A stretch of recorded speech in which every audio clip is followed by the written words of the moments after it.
আমি নর্মালি আমার ভিডিওতে কোনো হারাম মিউজিক কিংবা নারীকে ব্যবহার করি না।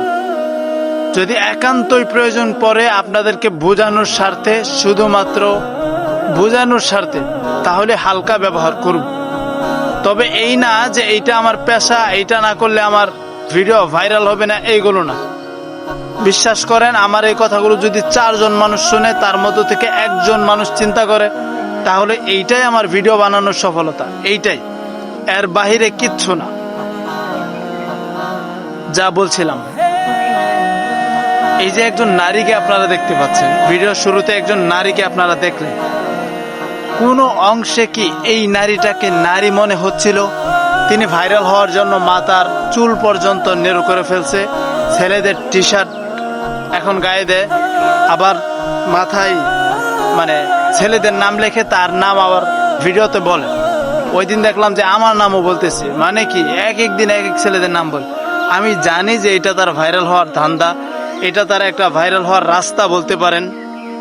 আচ্ছা, যাই হোক, তবে আমি ওই পর্যন্ত গেলাম না, মানে রাসূল সাল্লাল্লাহু আলাইহি সাল্লামের হাদিস পর্যন্ত গেলাম না। ওই পর্যন্ত যদি যাই, তাহলে তার কথার কণ্ঠস্বর তো পর্দা ছিল। ওর মাথায় কি এগুলো নাই? কপালের মধ্যে নাম লেখছে এক একটা ছেলেদের, মানে সেম দাজ্জালি আলামত, সেম দাজ্জালি আলামত। মানে বলতে পারেন এইটা ডিজিটাল যুগের দাজ্জাল, সোজা কথায়, সোজা কথা। এখন এই যে এখন এই দায়িত্বটা শুধু কি ওই মেয়েরই ছিল, বা দোষটা কি শুধু মেয়েরই? আমি কি বোঝাইতে চাইতেছি সেইটা বুঝেন। এই যে আমি একটা ভিডিও তৈরি করলাম, আমি জানি যে আমার ভিডিওতে সর্বোচ্চ ভিউ গেলে কয়েক লক্ষ পর্যন্ত ভিউ যায়, এর বেশি ভিউ যায় নাই, আল্লাহ তাআলার সবই রহমত আছে। যাই হোক, এখন 1 লক্ষ প্লাস ভিউ হয় আমার ভিডিওতে সর্বোচ্চ, বা এদিক সেদিক হয় আর কি। এখন আমার এলাকাবাসী অনেকেই আমাকে চেনে, আমার এলাকাবাসী, বর্তমান যে এলাকায় থাকি, অনেকেই বলে, ভাই ইসলাম প্রচার করতেছেন এইভাবে, আলহামদুলিল্লাহ ভালো করেন, আলহামদুলিল্লাহ ভালো। সকল অশ্লীলতার ভিড়ে আপনার ভিডিওগুলো যখন আসে ভালো লাগে।